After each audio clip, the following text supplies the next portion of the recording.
بسم اللہ الرحمن الرحیم۔ السلام علیکم۔ چار پائیاں بچھی ہوئی تھیں جن پر درمیانی عمر کے مرد براجمان تھے، جن میں چند حقے سے بھی دل بہلا رہے تھے۔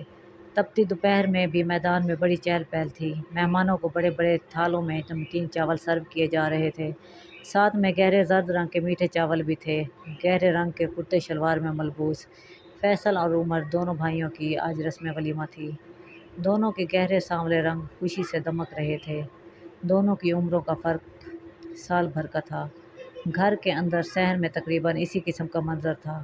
اندر عورتوں اور لڑکیوں کی چہل پہل تھی، سخت گرمی سے بے نیاز، ریشمی کپڑے زیب تن کیے۔ دالان میں دونوں دلہنیں براجمان تھیں، لیکن دلہنوں کے رنگ و روپ میں شدید فرق تھا، شاید دن اور رات کا۔ شاید اس لیے دونوں کے منہ دکھائی دینے والوں کا ہجوم ریشمہ کی کرسی کے گرد زیادہ تھا۔ اس کو سب سے پہلے اور سب سے زیادہ بڑی دلہن شاہدہ نے محسوس کیا۔ اس نے سن رکھا تھا کہ اس کی دیورانی ریشمہ بہت خوبصورت ہے، لیکن اتنی یہ وہ سوچ بھی نہیں سکتی تھی۔ ان دونوں نے اپنے سسرال کے دیے ہوئے ایک جیسے تیز گلابی گوٹے والے جوڑے پہنے ہوئے تھے۔ تھوڑی دیر ریشمہ کے چہرے کا جائزہ لینے کے بعد اس نے عورتوں کے تاثرات جانچنا شروع کر دیے، جو ریشمہ کو دیکھتی تھوڑی دیر بات کرنا بھول جاتی۔ شاہدہ کو لگنے لگا اس کی رگوں میں خون کی بجائے زہر گردش کر رہا ہے۔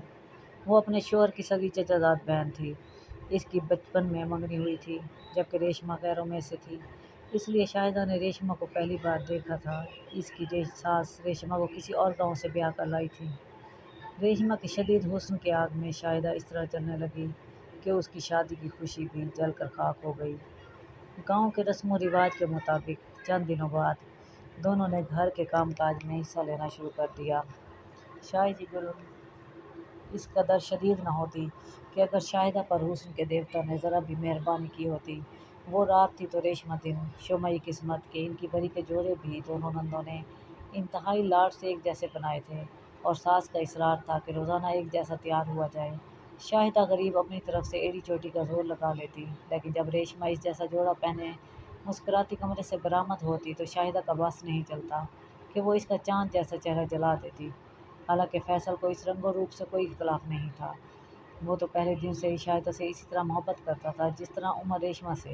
ساس کا سلوک بھی دونوں بہوؤں سے ایک جیسا تھا، مگر شاہدہ کے اندر جو آتش فشاں پہلے دن پیدا ہو گیا تھا مستقل بھڑک رہا تھا۔ وہ چار بھائیوں کی اکلوتی بہن تھی، گاؤں کے ٹھیک ٹھاک کھاتے پیتے گھر کی بیٹی۔ جب اس کو معلوم ہوا کہ اس کے دیور عمر کا رشتہ دوسرے گاؤں میں ایک معمولی ہاری کی لڑکی سے ہوا ہے، اس کو بڑا ہی فخر محسوس ہوا، مگر جب اس کا احساس برتری احساس کمتری میں تبدیل ہوا تو شاہدہ کے غرور کی عمارت بری طرح ہل گئی۔ عمر اپنے بڑے بھائی فیصل کی نسبت غصے کا زیادہ تیز تھا۔ وہ لڑتا جھگڑتا یا چیختا چلاتا تو شاہدہ کو بڑی خوشی ہوتی۔ دنیا کے دستور کے مطابق جس طرح شادی ایک ساتھ ہوئی تھی، اسی طرح دونوں تقریباً ایک ساتھ امید سے ہو گئیں۔ وقت گزرنے لگا، شاہدہ کا سانولا چہرہ چھائیوں سے بھر گیا۔ ریشمہ کو دیکھ کر لگتا تھا کہ وہ کسی پری کو جنم دے گی۔ خدا خدا کر کے وہ گھڑی آ گئی اور ریشمہ نے انتہائی حسین بیٹے کو جنم دیا۔ شاہدہ سے جھوٹے منہ بھی مبارک نہ دی گئی۔ شاہدہ تو یہ نفرت میں پاگل ہو رہی تھی۔ وہ آدھی رات کو اٹھ کر بیٹھ گئی۔ نفرت کا شیطان اس پر پوری طرح سوار تھا۔ اس نے چاروں طرف نظر دوڑائی۔ فیصل اور عمر کھیتوں کو پانی لگانے گئے تھے۔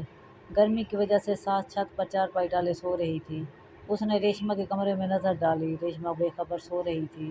شاہدہ نے چوہے مار گولی چند دنوں کے ننھے بچے کے منہ میں ڈال دی۔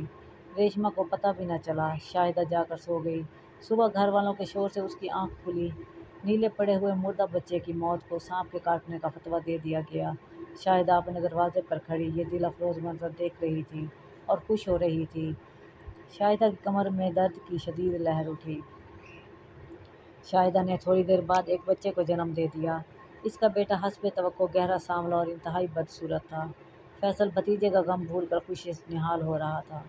وقت کا پہیہ چلنے لگا۔ شاہدہ کا بچہ شیرداد بڑا ہونے لگا۔ ریشمہ کو خدا نے اور اولاد دے دی اور وہ اپنے پہلے بچے کا غم بھول گئی۔ شاہدہ کے شیرداد کے بعد کئی بیٹیاں ہوئیں۔ اس کی ساس ایک دن چپکے سے دنیا سے رخصت ہو گئی۔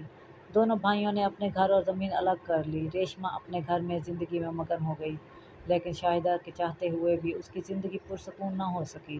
شیرداد اپنی صورت سے کئی گنا زیادہ بدصورت عادتوں کا مالک تھا۔ وہ جیسے جیسے بڑا ہو رہا تھا شیطان بن رہا تھا۔ ایک دن اس کی خالہ زاد اس کے گھر آئی ہوئی تھی۔ فیصل شہر گیا ہوا تھا۔ رات کے کسی بار شور سن کر شاہدہ کی آنکھ کھل گئی۔ آوازیں شیرداد کے کمرے سے آ رہی تھیں۔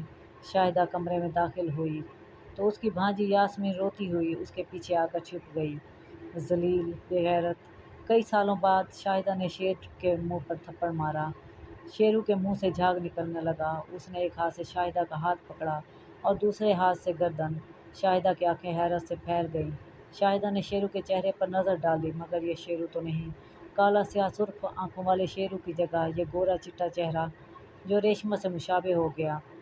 تکلیف کی جگہ خوف نے لے لی۔ ایک ننھا بچہ جس کو اس نے زہر دیا تھا، جب اس کو دفن کرنے جانے لگے تو اس نے اپنے بیٹے کو جنم دیا۔